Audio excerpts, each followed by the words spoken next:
So the real appeal of this game is a new approach that is taken to Pokemon battling, as it's no longer a turn-based ordeal. Battles happen in real time with active movement and positioning. You're still controlling the trainer and just barking orders at your Pokemon by locking onto a target and selecting from the quartets of moves you have available. Which brings me to another change. Moves don't have limited uses anymore.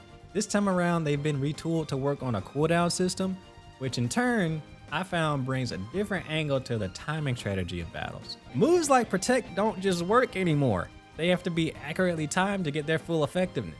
In that same vein, capturing Pokemon is a real-time endeavor as well. Aiming and throwing the Pokeball is completely in the hands of the player, whether that means capturing them head on, sneaking up on them, or knocking them out first. I find this whole system to be a welcome change to Pokemon battles, as I just feel a bit more involved as a player, and it's like the closest we've been to calling battles like the anime, and is something I hope they continue to improve on, because while being fun and engaging, it does have its fair share of issues. Quite often you can run into issues where elevation changes or objects are just in the way. However, the biggest and most consistent problem I ran into would have to be the lock-on system. Too many times I hit the button well within range of the target and the game would just not lock on, which is a big problem because in this game, your Pokemon can't do anything without locking on. So in those moments, I just end up sitting there taking damage while the game isn't cooperating. If they continue with this system in future installments, there needs to be some way of selecting actions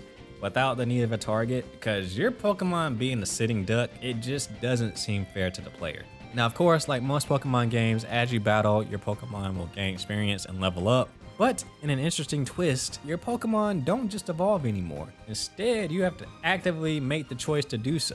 As well as, moves are not permanent. Moves can be swapped in and out easily on the fly based on your needs, making it a lot easier to flip strategies and experiment when you come across a roadblock of some sort. All the traditional Pokemon stuff is here. Held items, potions, berries, shops. We even got diverse Nurse Joys. Talk about progress. Black, I'm black, my skin is so black, I'm rocking all black, everything is black.